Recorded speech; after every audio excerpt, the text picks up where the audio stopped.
So as he began to speak God from a marketing point of view, then we miss the whole aspect of how much or why God really loves us. We forget that we're in a war, and in war there are no what do you call it? In the war there are there are a lot of tricks. There are many kinds of tactics. You don't know who to trust.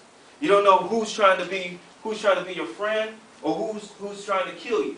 You don't know who to trust because you're constantly, you can't even like if you're overseas, you can't trust the kids. Because in certain countries, the people start killing at a young age. You go look over in Africa, you got kids running around with machine guns and machetes, willing to kill people, but then you find yourself, it's like, wow, I can't kill a kid, but then now you're at the point then, do I kill this kid or do this kid kill me? Or you're walking down the street and you're in Afghanistan and the kid has a bomb strapped to him. Now you don't know what to do. Because now you don't know who to trust. See, we're in a war, and in this war, there are a lot of casualties. There are a lot of people that find themselves in church and being poisoned by lies. And the lies are so enormous to the point that they use a lot of truths to make this lie seem believable.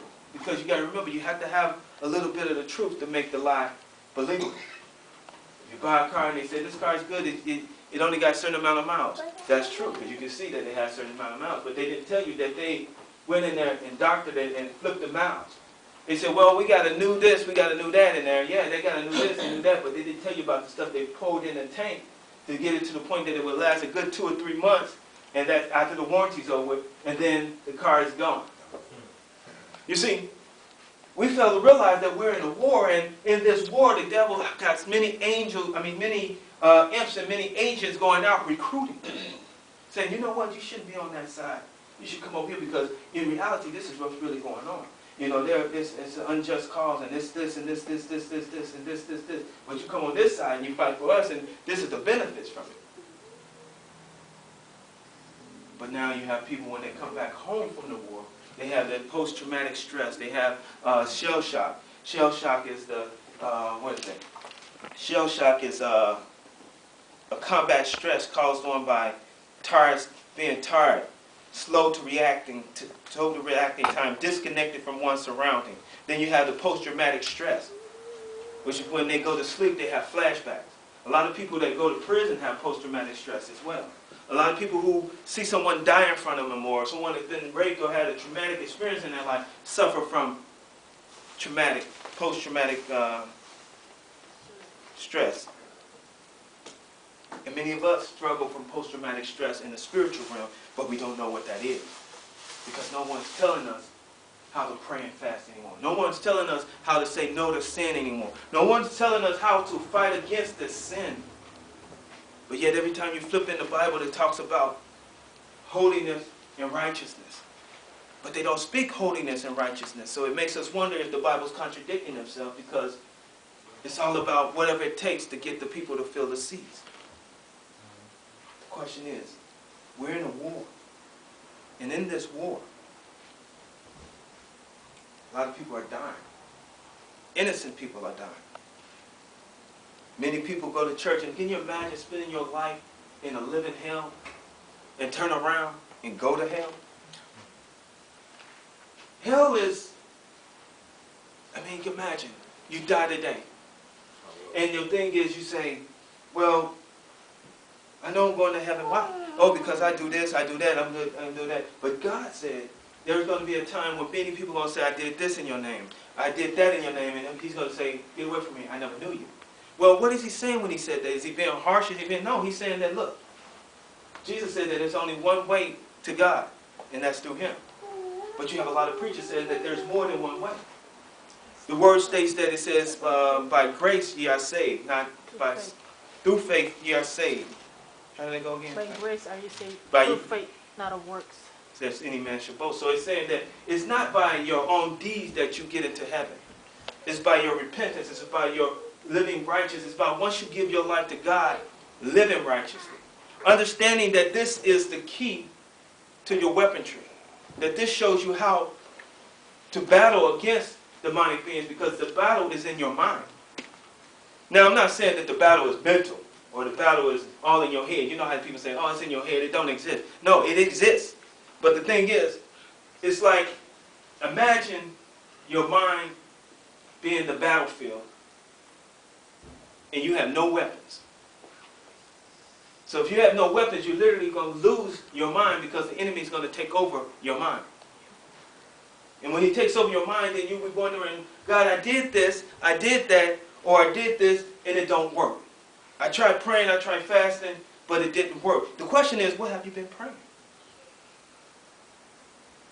You see, because the prayer is the key. And then, what have you been studying and letting into your system while you were fasting? See, because as Brother John was saying, that you remember how Daniel was fasting when this took place. You see, in our fasting opens us up to different levels and different things and different attacks. Now, the devil's not going to let you get your breakthrough easily.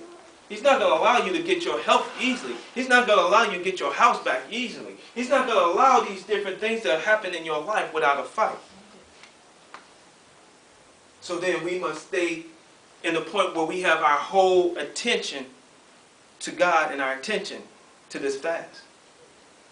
So then if we're fasting, then there's no TV. We have to be careful what we allow in our sense gates when we're listening to the radio. We got to be careful of the people we surround ourselves around. I was reading about Michael Jackson. And some people say he was a Satanist, and some people say that he didn't know he was a Satanist. And the thing that made him didn't know he was a Satanist because when they wrote the movie Thriller, we talked a little bit about this, I think, in Bible class, right? When he wrote it was a guy named Ron Templeman, something like that, who wrote for different heavy metal groups. And when he wrote for these different heavy metal groups, it was known that most of the records he wrote, if you play it backwards, it has a message behind it. Whoa. And then they had, but yet, Templeman and Quincy Jones, Templeman produced it, and Quincy Jones co-produced it. And many people are saying that Quincy Jones is a known Satanist. So we had these two people that were backing it, and then he started reciting the words to this song. Then they had got Vincent Price to say something on the thing. And I believe Vincent Price wound up dying like the next year after this was released, after he started on it.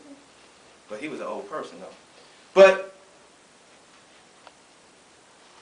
he had no idea he was introduced to this demonic thing. And then he had the video. And the video alone shows the transformation that was taking place. And then they started showing all these different videos, how in the different videos there was a transformation taking place that was introducing him into the demonic realm. What am I saying when I say all that? I'm saying that we must be careful of the people that we allow in and around us. People, places, and things that we allow in our lives, around our lives, in and around our houses, in and around our vehicles, in and around our even conversational wise, because we don't know who's trying to introduce us or get us into a satanic realm. And the sad part about it, we could be at church every day and stomping our feet and we praising God and we're witnessing to people, but yet in our witnessing, we're still going to hell. And we're wondering, God, why is this happening? And then God began to tell you, and you got to keep telling you, get away from that person. Then he's like, man, the more I try to get away from this person, the closer this happens, or this happens, or this happens. And God said, get away from this person. Or get away from this thing, or I want you to stop watching this on TV, or stop watching, because when you're watching TV, there's a spiritual thing that takes place.